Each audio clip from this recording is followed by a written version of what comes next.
옛날 옛적 아름다운 자연에 둘러싸인 작은 마을 봉주에는 구슬고개로 불리는 신비로운 장소가 있었다. 이 고개는 마을 사람들 사이에서 수호신의 거처라는 전설로 유명했다. 매년 마을 사람들은 이곳에서 풍년을 기원하며 제사를 올리곤 했다. 이 마을에는 유난히 총명하고 아름다운 소녀가 살고 있었다. 그녀의 이름은 아라였다. 아라는 어린 시절부터 신령에 대한 이야기를 듣고 자라왔다. 그녀는 항상 신령을 직접 만나보고 싶다는 간절한 소망을 품고 있었다. 어느 해 가을, 햇살이 산들산들 불어오는 바람을 타며 황금빛으로 물들인 날이었다. 아라는 호기심을 이기지 못하고 붓을 고개로 홀로 떠났다. 그녀는 마음속으로 신령에게 자신의 소망을 전했다. 신령님, 저에게 힘을 주세요. 마을을 잘 보살필 수 있도록 도와주세요. 아라는 눈을 감고 간절히 기도했다. 어느새 그녀 앞에 눈부신 빛이 내리쬐기 시작했다. 빛 가운데에서 희미하게 사람의 형태를 띤 존재가 나타났다. 그 존재는 붓을 같이 빛나는 눈을 가진 하늘의 신령이었다. 그 신령은 부드러운 목소리로 말했다. 아라야, 너의 소원을 들어주마. 너의 마음이 맑고 착하기에 내가 가호를 내려줄 것이다. 다만 너는 이 힘을 말고 사람들을 위해 써야 한다. 아라의 손에는 신령의 선물이 내려졌다. 그것은 마을의 평화와 안녕을 지켜줄 신비한 구슬이었다. 아라는 그 순간부터 더욱더 큰 책임감을 느끼며 마을 사람들을 돕기 시작했다. 그녀는 구슬의 힘으로 가뭄을 막고 풍년을 가져왔으며 병든 사람들을 치유하기도 했다. 마을 사람들은 아라를 관찰하며 그녀의 선하디선한 마음과 헌신에 감동했다. 아라는 신령과의 약속을 잊지 않았고 자신의 힘을 함부로 남용하지 않았다. 그녀의 도움으로 마을은 번영하고 평화를 찾았다. 구슬 고개는 그 후로도 마을 사람들에게 신령이 함께하는 성지로 남았다. 아라는 마을의 전설이 되었고 오랜 세월 동안 그녀의 이야기는 마을 사람들에게 귀감이 되었다. 이렇듯 구슬 공주의 이야기는 충성과 헌신의 상징으로 남아 오늘날까지도 전해 내려오며 사람들에게 따뜻한 가르침이 되고 있다. 두 번째 이야기, 옛날 옛적 전라북도 임실에는 신비로운 기운이 가득한 한 계곡이 있었다. 이 계곡은 수많은 전설과 신화가 얽혀 있어 마을 사람들 사이에 경외의 대상이었다. 계곡 깊은 곳에는 맑고 은은하게 흐르는 샘물이 있었고 사람들은 이 샘물을 마시면 병이 낫고 운이 좋아진다고 믿었다. 한 마을에 가난한 부부가 살고 있었다. 부부의 이름은 이씨와 그의 아내 김씨였다. 이들은 작은 농지를 가지고 근근히 생계를 이어갔다. 어느 날 김씨는 병에 걸려 몸져 누웠다. 절망에 빠진 이씨는 아내를 살리기 위해 어떻게든 방법을 찾으려고 애썼다. 그러던 중 이씨는 마을의 원로부터 계곡의 전설을 듣게 되었다. 계곡의 샘물을 아내에게 마시게 한다면 그녀의 병이 나을지도 몰라요. 원로는 조심스럽게 말했다. 이씨는 지체하지 않고 계곡으로 들어갔다. 오래된 나무와 숲을 지나며 그는 숱한 방해를 받았다. 가끔은 바위 틈에서 도마뱀이 튀어나와 그를 놀라게 했고 또 가끔은 깊은 숲속에서 다가오는 정체불명의 소리에 그를 불안하게 했다. 하지만 그는 포기하지 않고 계속 전진했다. 몇 시간에 걸친 고된 여정 끝에 마침내 이씨는 그 신비로운 샘물 앞에 도착했다. 맑고 투명한 물이 반짝이며 흐르고 있었고 그곳에는 왠지 모를 신의 기운이 감돌고 있었다. 이씨는 허리를 굽히고 물을 떠 아내에게 가져가기로 결심했다. 갑자기 샘물 근처에서 웅장한 목소리가 들려왔다. 누군가 내 눈물을 노리고 있어? 소리가 난 곳을 바라보니 거대한 용이 계곡 안쪽에서 모습을 드러내고 있었다. 이 용은 계곡의 수호신이다 전설로 내려오는 존재였다. 이씨는 두려움에 휩싸였으나 곧 용에게 자신이 온 이유를 설명했다. 그리고 아내의 병을 낫게 하고 싶은 절박한 사연을 이야기했다. 용은 그의 진실한 마음에 감동하여 말했다.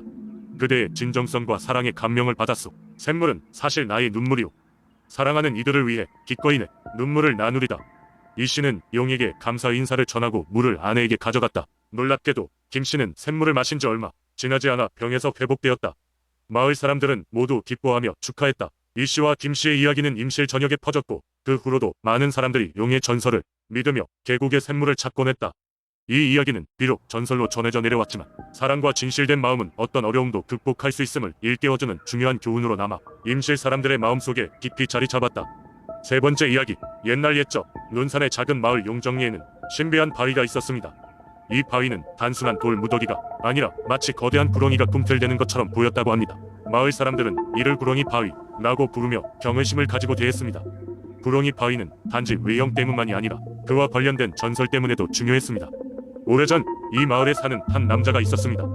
그는 가난했지만 자존심 하나로 살아가는 사람이었습니다. 어느 날 그는 산속에서 나무를 자르다 가구렁이 바위를 발견했습니다. 처음에는 단순히 특이한 바위라고 생각했으나 뒤에서 누군가의 목소리가 들린 것 같은 느낌에 돌아봤습니다. 그러나 누구도 보이지 않았습니다. 그는 이상하게 생각했지만 깊게 신경 쓰지 않고 집으로 돌아갔습니다. 그날 밤 그는 꿈을 꾸었습니다. 꿈속에서 한 여인이 나타나 자신을 구렁이 바위의 수호자라고 소개했습니다. 그녀는 본래 구렁이였으나 오랜 세월 동안 마을을 지키고자 하는 마음의 바위로 변했다고 했습니다. 그녀는 이 마을에 큰 재앙이 닥칠 것이니 자신을 도와달라고 부탁했습니다. 재앙을 막기 위해서는 바위 근처에 있는 오래된 샘물을 이용해 특별한 의식을 치러야 한다고 했습니다. 남자는 깨어나자마자 꿈속에서 본 대로 의식을 준비했습니다. 샘물을 떠오고 특별한 제물을 마련했습니다. 마을 사람들은 그의 이야기를 듣고 놀라기도 하고 의심하기도 했지만 일부는 그를 도와주기로 했습니다. 함께 의식을 치르는 날 갑자기 하늘이 검게 변하며 폭풍이 일기 시작했습니다. 마을 사람들은 두려움에 떨었지만 남자는 흔들리지 않았습니다. 의식이 절정에 달했을 때 폭풍은 점차 잦아들었고 하늘은 다시 맑아졌습니다. 그날 이후 마을 사람들은 부렁이 바위를 더욱 신성하게 여기기 시작했습니다.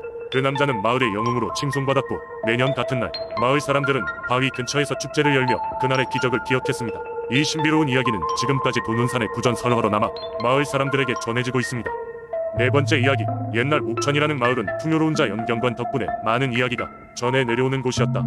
그 중에서도 가장 유명한 이야기는 마을을 지키는 나무 정령에 관한 것이었다. 옥천의 가장 중심에 있는 거대한 느티나무는 마을 사람들에게 수호신으로 알려져 있었다. 이 나무는 어느 날 갑자기 마을에 나타났는데 그날 이후로 마을에는 이상한 일들이 벌어지기 시작했다. 오랫동안 가뭄이 계속되던 해 다른 마을들은 물 부족으로 신음하고 있었지만 옥천만은 비가 내리지 않아도 강이 마르지 않았다.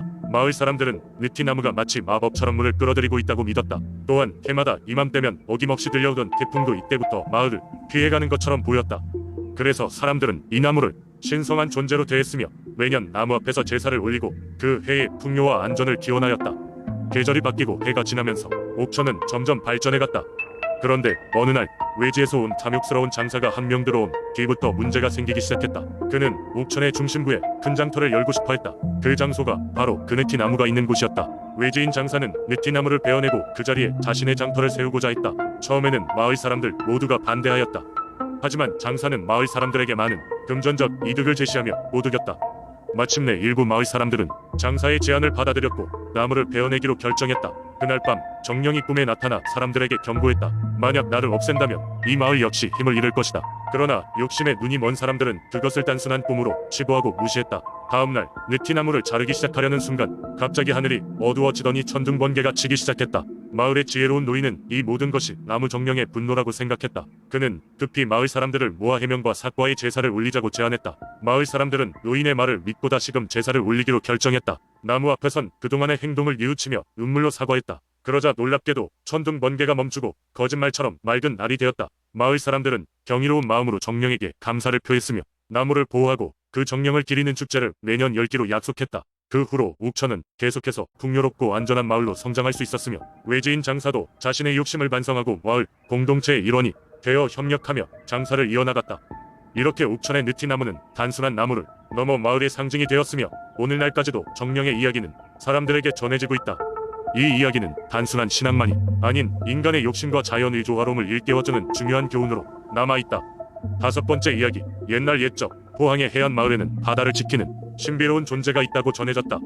그 존재는 바로 해룡이라는 바다의 수호신이었다.